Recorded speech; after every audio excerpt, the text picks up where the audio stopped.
আহ উপস্থিত আজকের প্রোগ্রামে সকলকে শুরুতে সালাম, আসসালামু আলাইকুম। আশা করি আপনারা সবাই ভালো আছেন। আমি সিএসসি ডিপার্টমেন্টে 24 ব্যাচের স্টুডেন্ট ছিলাম এবং সিএসসি ডিপার্টমেন্টে লাস্ট পর্যন্ত অ্যাসিস্ট্যান্ট প্রফেসর হিসেবে কর্মরত ছিলাম। বর্তমানে অস্ট্রেলিয়াতে ইউনিভার্সিটি অফ টেকনোলজি সিডনিতে পিএইচডি করতেছি। এটা হচ্ছে আমার জাস্ট শর্ট ডেসক্রিপশন। শুরুতে জাস্ট দু একটা কথা, যে আমার আজকের পার্ট ছিল যে discussion on higher study in abroad. তো জাস্ট এটা ডিসকাস করার আগে আমি শুরুতে দু একটা কথা বলতে চাই। শুরুতে সাফায়েত স্যারকে অসংখ্য ধন্যবাদ যে উনি আমাদেরকে আমাদের ডিপার্টমেন্টটাকে ডে বাই ডে এভাবে এনলিজ করতেছে, সামনের দিকে নিয়ে যাচ্ছে। তো উনি যে কথাগুলো এট ফার্স্ট মেনশন করেছিল, আমিও সেই একই কথাগুলো বলবো, যে আমরা কিন্তু সিটি ইউনিভার্সিটি প্রোডাক্ট। তো what ever we can do, but what ever we do, we have to, আমাদের কিন্তু শো করতে হবে যে বা আমরা সিএসসি ডিপার্টমেন্টের একটা স্টুডেন্ট। আমি আজকে যতই পিএইচডি করি, আপনি আজকে যতই এমআইটি তে পড়েন, যেখানেই পড়েন না কেন, আপনি কিন্তু কোনোদিন চেঞ্জ করতে পারবেন না যে আপনি সিটি ইউনিভার্সিটি স্টুডেন্ট না। তো ওই জন্য আপনার বেসমেন্টটাকে আপনি যেন ভুলে না যান, সামনের দিকে কিভাবে আরো আমরা ভালো করতে পারি সেটা আমাদের শো করতে হবে। আর একটা কথা হলো, ওই যে আবার একই কথা বলবো, আমরা যে যেখানেই থাকি না কেন, আমাদের ডিপার্টমেন্টটাকে বা আমাদের ইউনিভার্সিটিটাকে আমরা সামনের দিকে আরো নিয়ে যাব। তখন আমাদের আলোয় ভার্সিটিটা আলোকিত হবে। ভার্সিটি কিন্তু আমাদের যা দেওয়ার দিছে, কিন্তু এখন আমাদের দেওয়ার পালা। তো আসলে এই দুই একটা কথাই বলছিলাম। আর আজকে যেহেতু আমি আসলে একটু হলেও ট্রাই করছি আর কি, হায়ার স্টাডি করার চেষ্টা করছি। তো ওই জন্য আমার পাঠটা আজকে এটা পড়ছে, তো আমি সেই বিষয়ে কিছু কথা বলবো আর কি।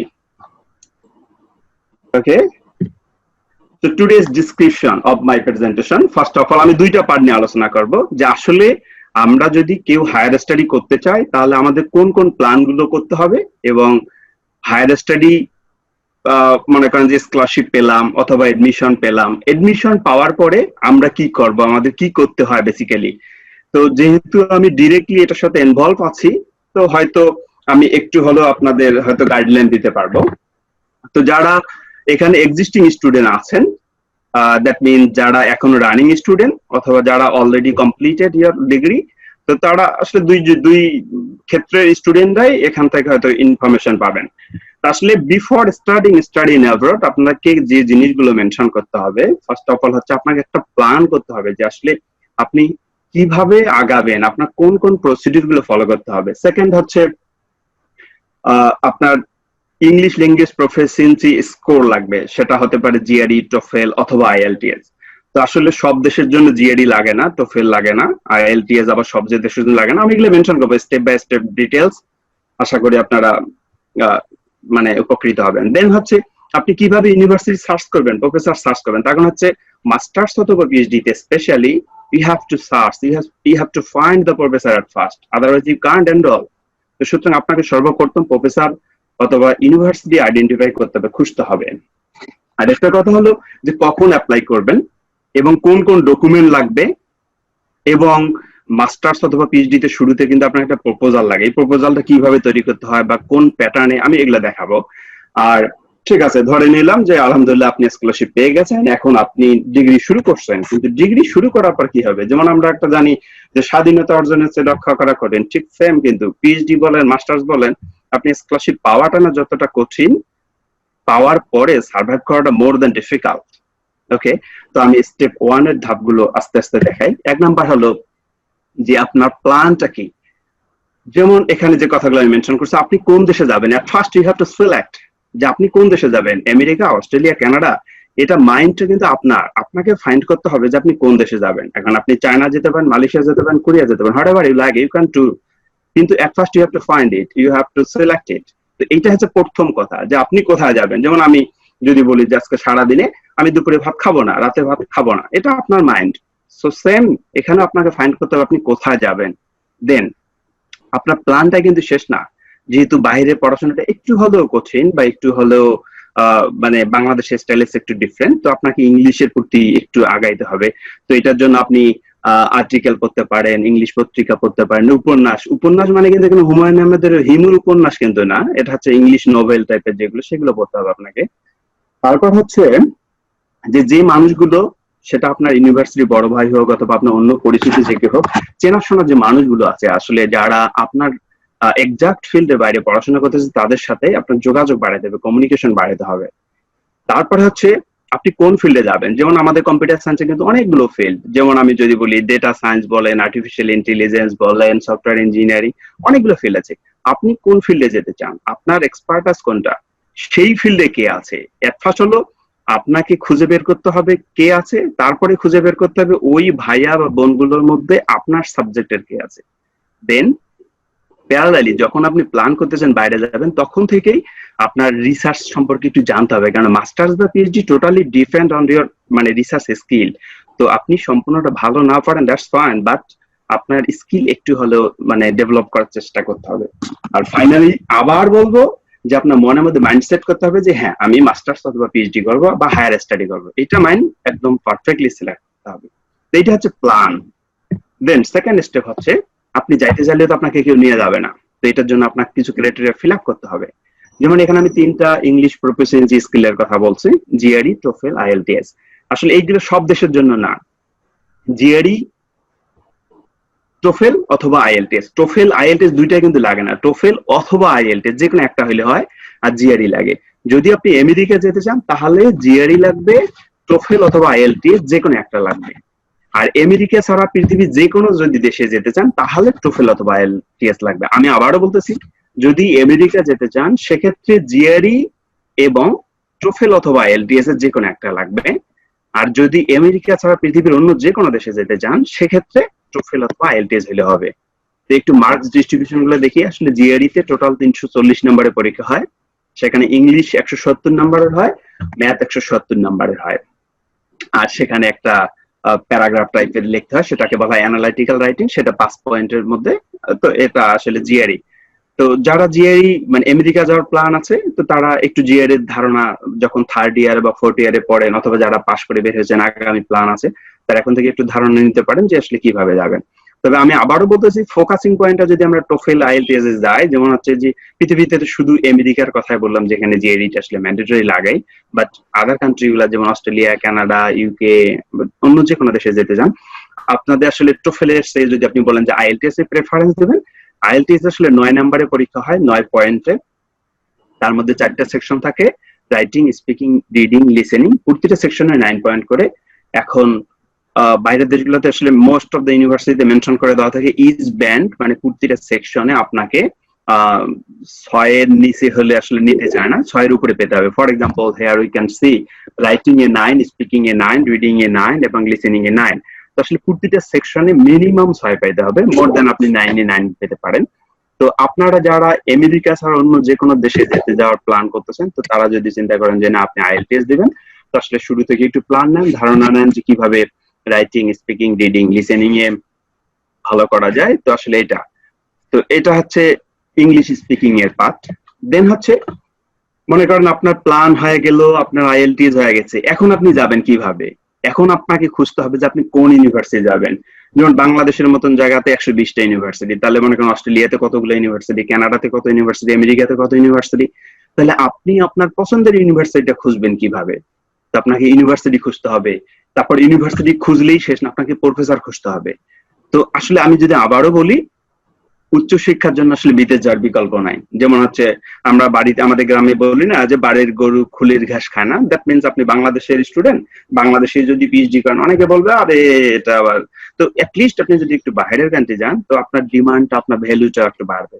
তো দ্যাটস ওয়াই আপনার বিদেশ যাওয়ার বিকল্প নাই, বা অ্যাটলিস্ট আপনি বাইরে গেলে একটা ডিগ্রি নিলে আপনার ডিমান্ড বা প্রেফারেন্সটা বাড়বে। তো আপনি ইচ্ছা করলেই তো হবে না, আপনি বাইরে যেতে চাইলেন আপনাকে কেউ নেবেও না, আপনাকে ওই জন্য দেখতে হবে কোন ইউনিভার্সিটি আপনাকে স্কলারশিপ দিচ্ছে।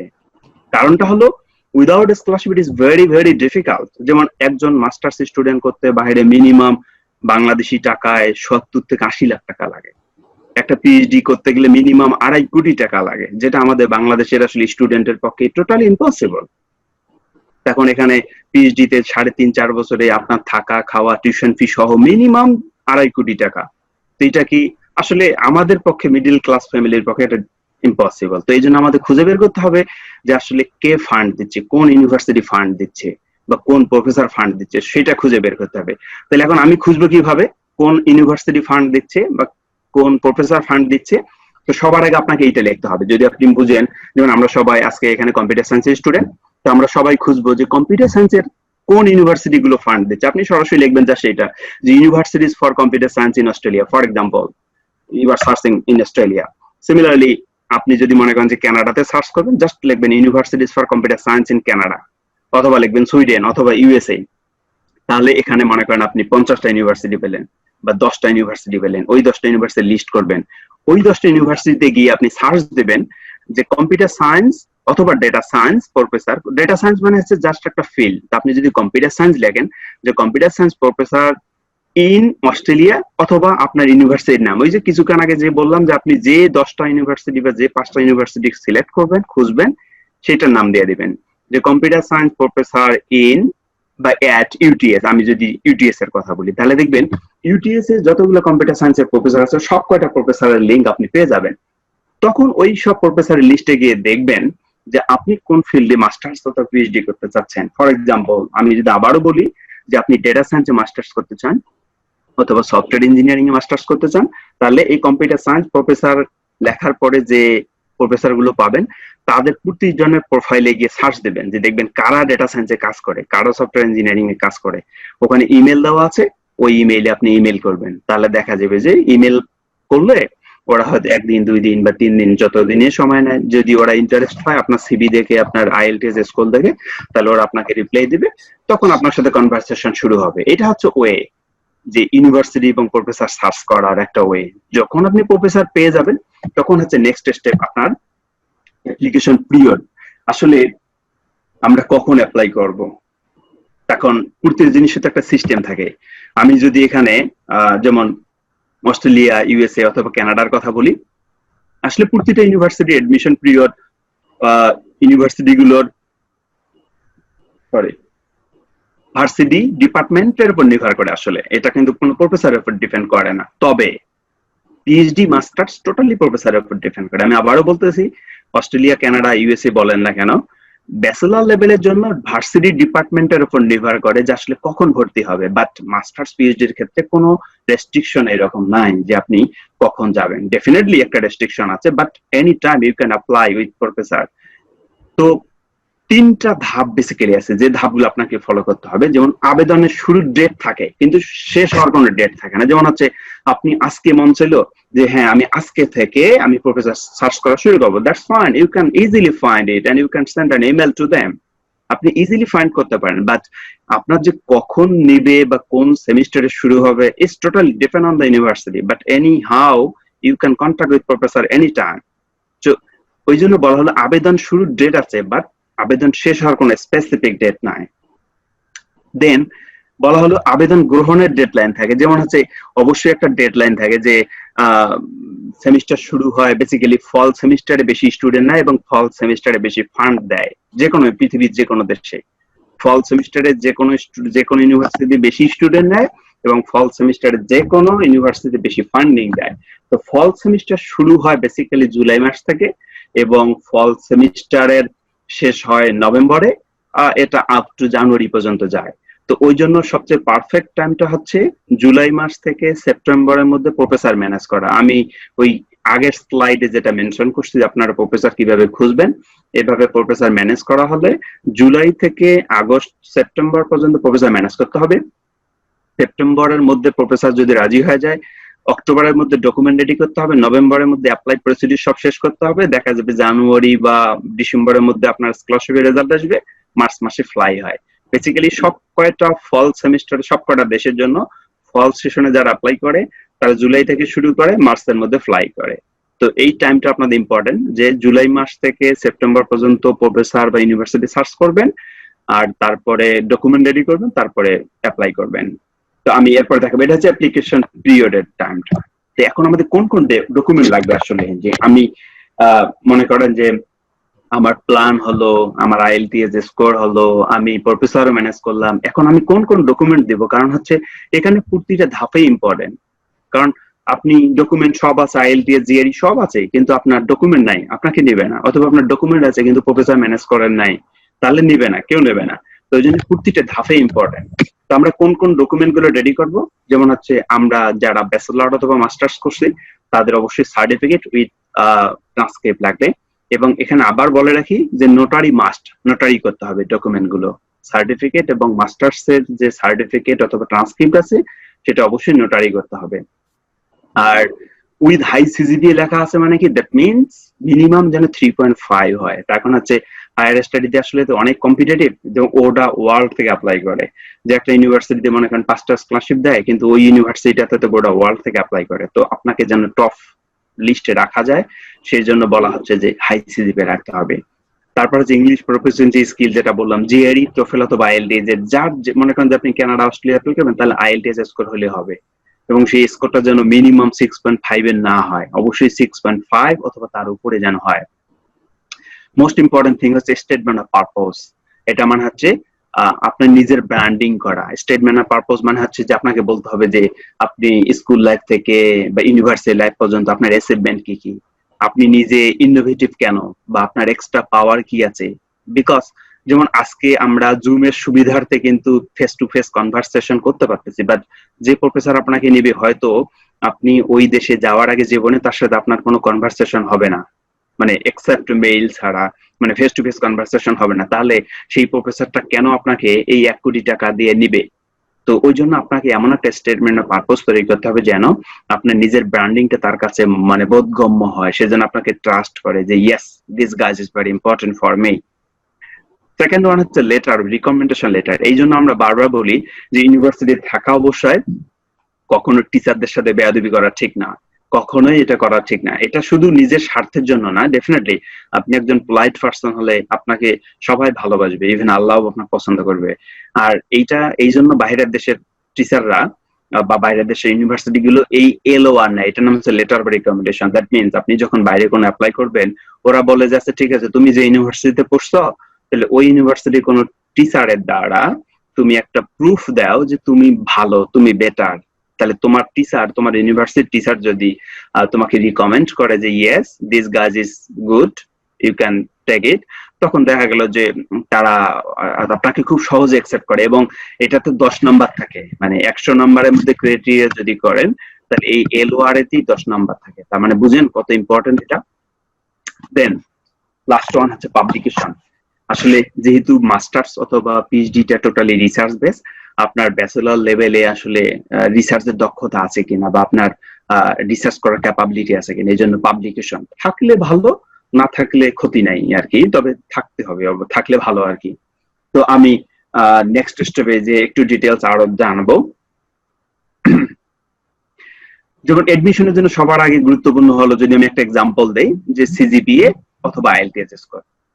আপনার যদি সিজিপিএ ভালো থাকে, সেক্ষেত্রে যদি আইএলটিএস খারাপ থাকে, খারাপ মানে কিন্তু 6.5 এর নিচে না, মানে 6.5 অথবা 6.5 এর উপরে, এটাকে আবার খারাপ বলতেছি না। তো কোনো কারণে মনে করেন যে আপনার জিআরইতে স্কোর কম আসছে, অথবা জিআরইতে স্কোর বেশি আসছে, অথবা আইএলটিএস স্কোর বেশি আসছে কিন্তু সিজিপিএ খারাপ, সেক্ষেত্রে যদি আমি একটা এক্সাম্পল এখানে খুব সুন্দর মতো দিচ্ছি, যে মনে করি যে হাসান নামে একজন স্টুডেন্ট আছে, সে কোয়া নামক একটা বিশ্ববিদ্যালয়ে অ্যাপ্লাই করতে চাচ্ছে, এবং ওখানে মেনশন করা আছে আবেদনের মিনিমাম ক্রাইটেরিয়া হচ্ছে 3.5 এবং যার জিআরই স্কোর হচ্ছে 3.305। কিন্তু হাসানের সিজিপিএ মনে করেন 2.75, কিন্তু সে জিআরই স্কোর পাইছে 320। তো প্রফেসর কিন্তু যখন দেখবে যে না ঠিক আছে, যে তার সিজিপিএ সামাও, যেহেতু সিজিপিএ এটা 4 বছরের একটা খেলা, তো সামাও সে হয়তো কোনো কারণে খারাপ হইতেই পারে, বাট যেহেতু জিআরই তে অথবা আইএলটিএস এ তার অ্যানালাইজ স্কোর ভালো আছে, তো সুতরাং সে কিন্তু আপনাকে নিবে, তখন আপনাকে ফান্ড দেবে। তো সুতরাং যাদের সিজিপিএ খারাপ তার মানে তারা একদম নষ্ট হয়ে গেছেন, পচে গেছেন এমনটা কিন্তু না, তারা নেক্সট ধাপগুলো ভালো করেন, তাও সম্ভব। অথবা যাদের আগের স্কোর ভালো আছে তারা এখন ভালো করতে পারেন, দুইটা ভালো গেলে তো কোনো সমস্যা নেই। তবে আমি এখানে আশার বাণী দিচ্ছি, যাদের সিজিপিএ খারাপ তার মানে যে তারা নষ্ট হয়ে গেছে না, আপনাদের এখনো যথেষ্ট অপশন আছে। যেমন আপনি যদি পাবলিকেশন করেন, আপনি যদি একটা ভালো আইএলটিএস স্কোর তোলেন, ডেফিনেটলি হবে। যেমন আমি একটু আগে বলে রাখি, আজকেই আমি এই যে কিছুক্ষণ আগে শারমিন ম্যাডাম তরিকুল নামে একটা ছেলের সাথে কথা বলছিল, আমাদের 35 ব্যাচের, ও আইএলটিএস এ 8 পাইছে। তো আমি ওর স্কোর নিয়ে আমার একটা প্রফেসরের, ইংল্যান্ডের একটা প্রফেসরের সাথে পরিচয় আছে, আমি ওই প্রফেসরকে মেইল করলাম যে one of my student he want to do masters degree under supervision.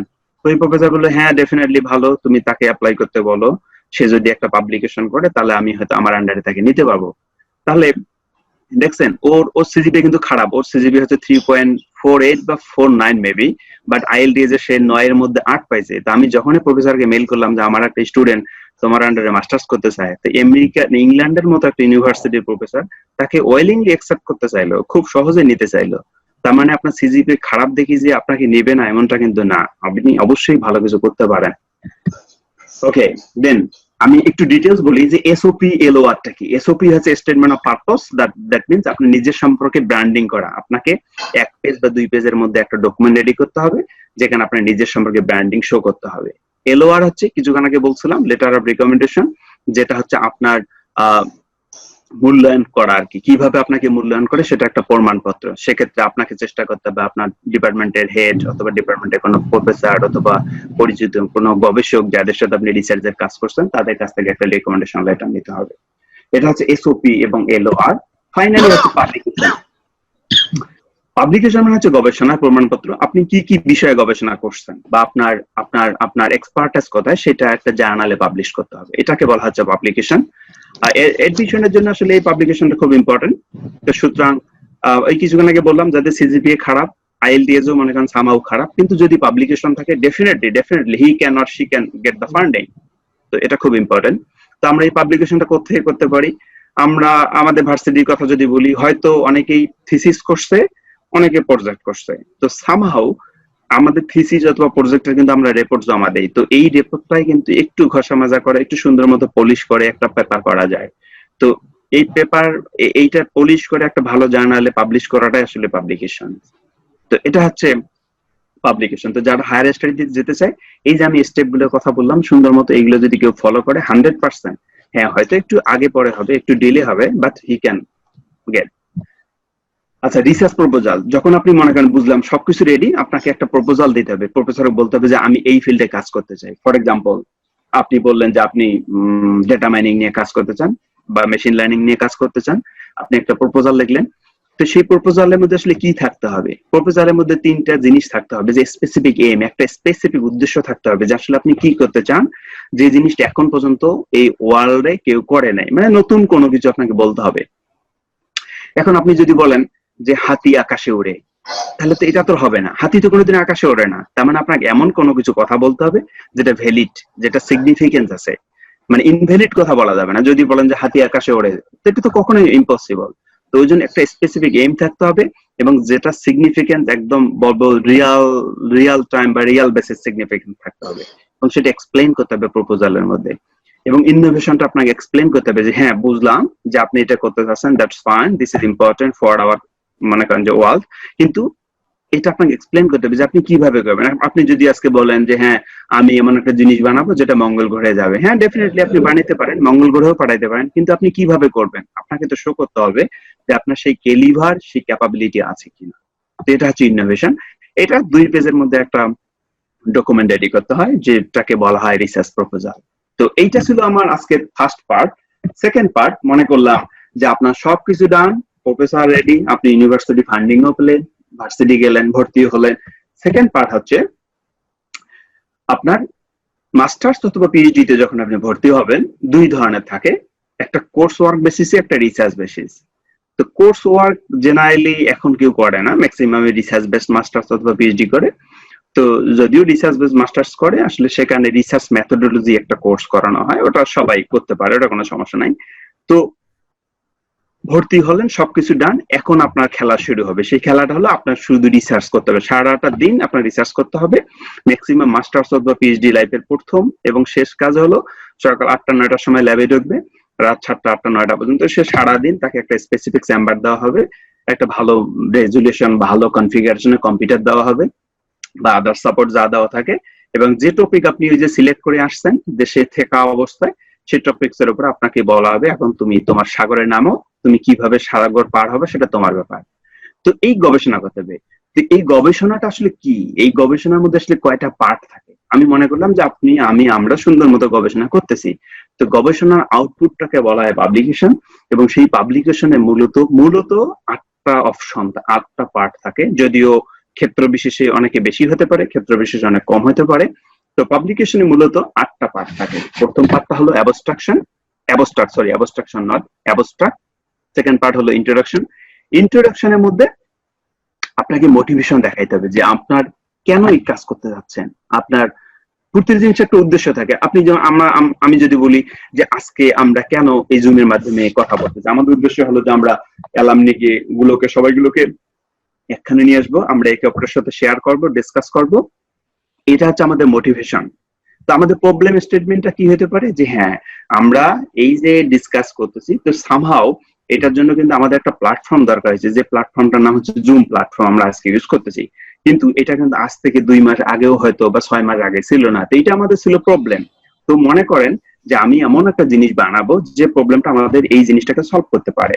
তো এইটা ছিল প্রবলেম স্টেটমেন্ট। অবজেক্টিভটা কি? আমাদের অবজেক্টিভটা হচ্ছে আমরা কথা বলবো, অথবা আমরা আমাদের এক্সপেরিয়েন্স শেয়ার করব, অথবা ইত্যাদি ইত্যাদি।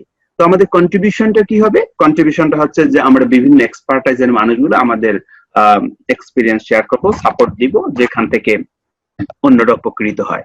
তো এখানে 4টা জিনিস থাকে এবং এই 4টা জিনিসই অল্প অল্প করে ইন্ট্রোডাকশন সেকশনটাতে মেনশন করতে হয়। দেন লিটারেচার রিভিউ। লিটারেচার রিভিউ হলো আপনি যে কাজটা করতে যাচ্ছেন, আপনি মনে করিয়েন না যদিও আপনি নতুন কিছু করতেছেন কিন্তু ওয়ার্ল্ডে এখনো কেউ করেন, এইটা ধারণা করা টোটালি ভুল। দ্যাট মিনস পৃথিবীতে কেউ না কেউ করছে। তো ওই জন্য এক্সিস্টিং যারা যারা করছে তাদের কাজগুলো শো করতে হবে, তাদের কাজগুলো সামারি করে লিখতে হবে, এটাকে বলা হচ্ছে লিটারেচার রিভিউ। কিন্তু হ্যাঁ, তারা করলেও কিন্তু তাদের লেকিংস আছে। মনে করেন আপনি আজকে যেটা করবেন আপনারটা 100% কারেক্ট, পৃথিবীতে আর কোনোদিন কেউ এটা ভুল ধরতে পারবে না এমনটা না, রিসার্চে ভুল থাকবে, এটাই সত্যি। মেথোডোলজি হচ্ছে যে আপনি কিভাবে করবেন, আমি এক্সপ্লেইন করবো একটু পরে। দেন হচ্ছে এক্সপেরিমেন্টাল অ্যানালাইসিস, দেন ডিসকাশন, কনক্লুশন এবং রেফারেন্স। তো আমি এগুলো একটু করে বর্ণনা দিব। যেমন অ্যাবস্ট্রাক্টটা কি? অ্যাবস্ট্রাক্টটা হলো পুরা গবেষণার একটা সংক্ষিপ্ত চিত্র, যেখানে সমস্যা উত্তরণের উপায়, ফলাফল ইত্যাদি সংক্ষিপ্ত আকারে, মনে করেন যে একটা যদি 10 পেজের পেপার হয়, মনে করেন 10 লাইনের মাধ্যমে সম্পূর্ণ পেপারটাকে এখানে সামারাইজ করা, এটাকে বলা হয় অ্যাবস্ট্রাক্ট। তারপর ইন্ট্রোডাকশন। কিছুক্ষণ আগে ইন্ট্রোডাকশনের কথা বলছিলাম যে মোটিভেশন থাকবে, প্রবলেম স্টেটমেন্ট থাকবে, অবজেক্টিভ থাকবে এবং কন্ট্রিবিউশন থাকবে। যে 4টা জিনিস নিয়ে আসলে ইন্ট্রোডাকশনটা গঠিত। তো মূলত 4টা প্যারাগ্রাফ থাকে, 4টা প্যারা থাকে, ওই 4টা জিনিস নিয়ে ইন্ট্রোডাকশনটা গঠিত।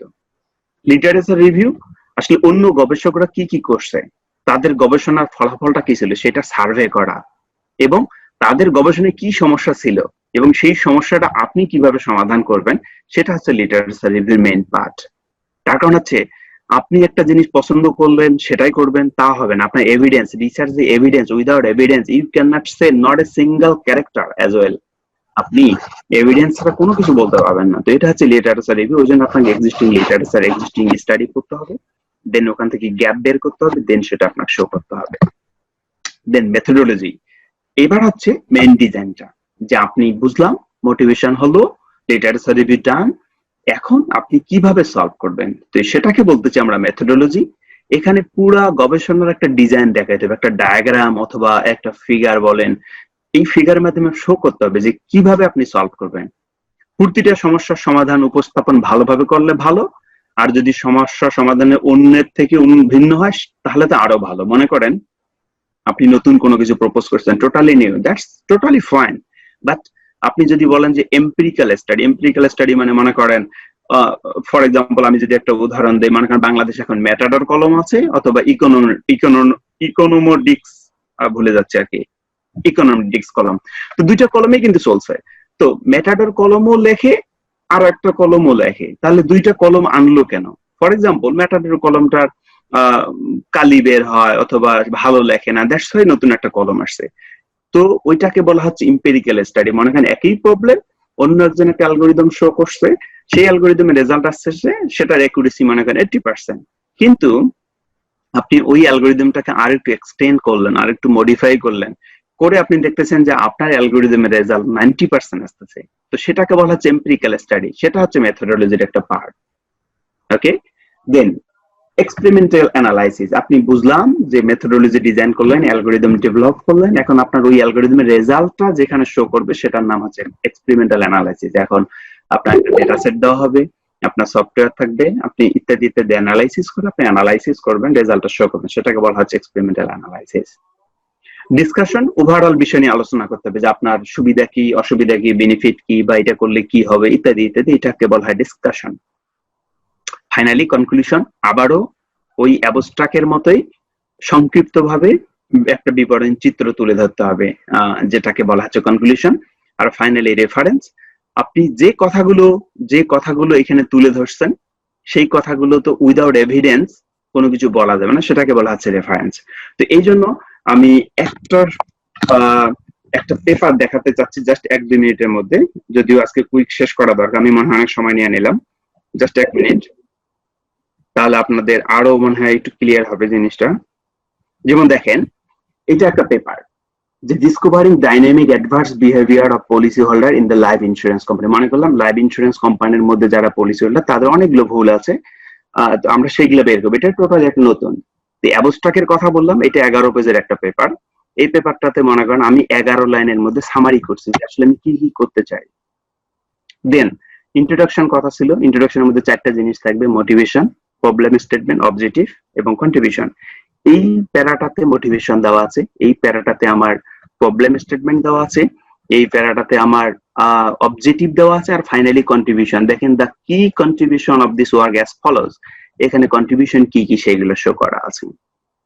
দেন লিটারেচার রিভিউ, কে কি কাজ করছে এই বিষয়ের উপরে, 2018 সালে কে কাজ করছে, 19 সালে কে কাজ করছে, 10 সালে কে কাজ করছে, ইত্যাদি ইত্যাদি বিভিন্ন, সেটা একটা সার্ভে আকারে শো করানো হয়েছে যে হ্যাঁ এই কাজগুলো হয়ে গেছে। বাট তাদের কিছু লেকিংস আছে, যেমন in summary the existing research of anti selection behaviour is limited and there are very few studies etcetera etcetera. That means তাদের কোনো লিমিটেশন আছে, we want to do this one. So this is the literature review. Finally methodology, আমি একটা নতুন flow diagram তৈরি করবো যে আমি কিভাবে আমার প্রবলেমটা সলভ করবো। ফর এক্সাম্পল, এখানে ইউজার, এখানে কোশ্চেন, ডেটা সেট আছে, this is the procedure, we will follow this procedure and using this procedure will solve our problem.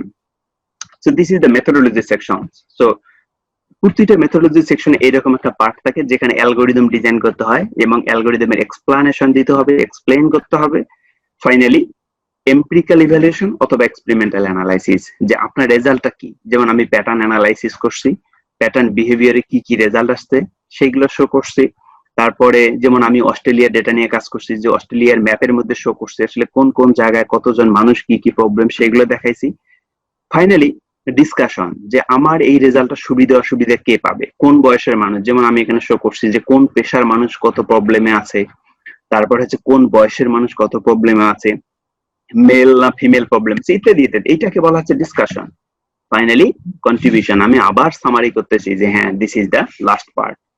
R finally যে কথাগুলো আমি এখানে শো করছি সেটা হচ্ছে আমার রেফারেন্স।